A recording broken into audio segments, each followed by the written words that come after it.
and her portfolio outperformed every single large hedge fund in that same year and even more than doubled the returns of Warren Buffett's Berkshire Hathaway. So what do? They stop all primaries. They don't have real primaries anymore. They haven't had a real primary since 2012. Yeah. They rig them. They rig it with Bernie Sanders. They rig it with RFK Jr. They're just, the whole business is gross. White House Press Secretary Karoline Leavitt is on a winning streak, cutting straight into the heart of what she sees as corruption inside the Biden administration. In a high-pressure exchange with the press, she dropped a bombshell about Nancy Pelosi's alleged manipulation of the system for personal gain. For years, rumors about Pelosi's stock trading have circulated, but the details Leavitt revealed left the room stunned. This wasn't just bending the rules, it was rewriting them entirely. And yes, I've got every clip ready, so stick around. If you talk with the president about his position on the stock trading ban bill before Congress, he obviously had pretty loaded comments about Senator Hawley. There's some reporting that they've since spoken. What is his position on the current stuff? The tension spiked when a group of reporters tried to corner Leavitt over Senator Josh Hawley's Honest Act, a bill aimed at banning insider trading by elected officials. They were clearly hoping to create drama between Leavitt and Trump after the two men had publicly disagreed days earlier. But Karoline didn't flinch. With calm precision and her trademark edge, she made it clear she wasn't there for political theater. She was there to deliver straight answers. The press came looking for a scandal, but she gave him a lesson instead. The president has spoken to Senator Hawley, who called him, and the president took that call. As the president said in the Roosevelt Room yesterday, conceptually, he, of course, supports the idea of ensuring that members of Congress and United States senators who are here for public service cannot enrich themselves. Her first move was to completely dismantle the GOP feud narrative. Leavitt explained that Hawley had simply called Trump directly, laid out the bill's purpose, cracking down on insider trading in politics, and Trump supported it fully once he heard the facts. With that story put to bed, Karoline turned her attention to Pelosi, pointing out the striking gap between average investment returns and the massive gains reported from her portfolio. It was a pointed reminder that public office should be about serving the people, not serving personal investments. The reason that this idea to put a ban on stock trading for members of Congress is even a thing is because of Nancy Pelosi. I mean, she is rightfully criticized because she makes, I think, $174,000 a year, yet she has a net worth of approximately $413 million. In 2024, Nancy Pelosi's stock portfolio, this was a fascinating statistic to me, grew 70% in 1 year. That's the kind of headline that should be everywhere. When someone in Congress has access to privileged, behind-the-scenes information, the temptation to use it is enormous, and the results can be striking. While the average investor might see 7 to 10% yearly returns, Nancy Pelosi's reported portfolio jumped by 70% in a single year. That's not just a good investment, it's extraordinary. Karoline Leavitt sees it the same way. While everyday Americans work, save, and hope for modest gains, the political elite seem to operate by an entirely different set of rules. To her, that's not just unfair, it's unacceptable. And she's keeping the pressure on Pelosi. And her portfolio outperformed every single large hedge fund in that same year and even more than doubled the returns of Warren Buffett's Berkshire Hathaway. Critics point out the irony. Many Democrats champion equality from positions of wealth and power, presenting themselves as advocates for the working class while benefiting from systems that enrich them personally. Pelosi's Speaker of the House salary already supports a comfortable lifestyle, but her financial activities have sparked even more questions.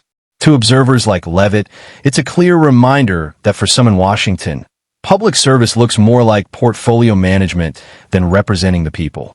So I think the president stands with the American people on this. He doesn't want to see people like Nancy Pelosi enriching themselves off of public service and ripping off their constituents in the process. As for the mechanics of the legislation and how it will move forward, the White House continues to be in discussions with our friends on Capitol. That's exactly why the Honest Act exists, to stop politicians from turning public office into a personal financial opportunity.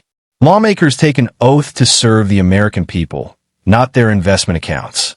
This bill is a long overdue step toward shutting down that revolving door between political power and private profit. If it passes and is enforced, it could finally curb the practice of using government positions as a launchpad to wealth. That's the whole system is so corrupted. Ooh. And it's so obvious, like we're at a stage where like we have enough information to see like that how much greed and money just corrupts the system. But I don't think we really got to see it until Trump ran. I think you got to see it unveiled in a way when Trump ran that you never got to see before. Joe Rogan put it bluntly. Without Trump in the race, much of Washington's political rot might never have been exposed, including Pelosi's controversial traits. Whatever you think of him, Trump broke through the establishment's control of the narrative, forcing uncomfortable questions into the open. He didn't just disrupt politics, he upended the old system. Love him or not, he dragged skeletons out of the closet, and many believe the country is better informed because of it. I think you got to see it unveiled in a way when Trump ran that you never got to see before. Because also you got the rise of independent journalism that happens at the same time. Yeah. So you have people that report just on the facts, not like the CNN lean or the Fox News lean, but just reports on exactly what's happening and how it happened. That's the Trump effect in full swing. He didn't just bypass the legacy media. He exposed their inner workings.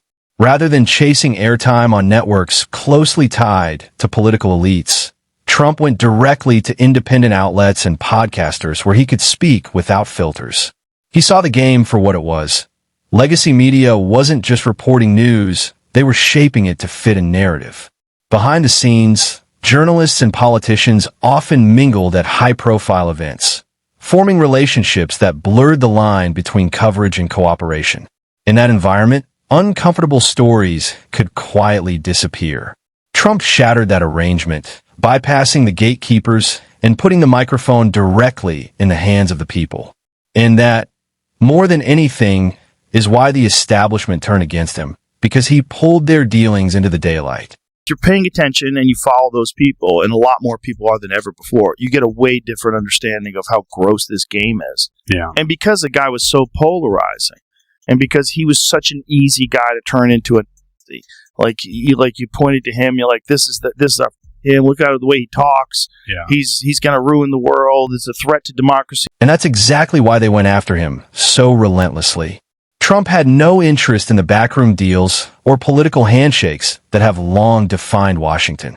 He wasn't looking to blend into the system. He was looking to challenge it. The result? A full-scale media offensive. Every aspect of his life, from his businesses to his past career, was scrutinized for any angle that could be turned into a scandal. But the more they attacked, the more his supporters saw it as proof that he was shaking up a system too comfortable with itself. Instead of ending his political career, the onslaught helped build one of the strongest political brands in modern history. So what do? They stop all primaries. They don't have real primaries anymore. They haven't had a real primary since 2012. Yeah. They rig them. They rig it with Bernie Sanders. They rig it with RFK Jr. They're just, the whole business is gross. Critics also point to a double standard within the Democratic Party.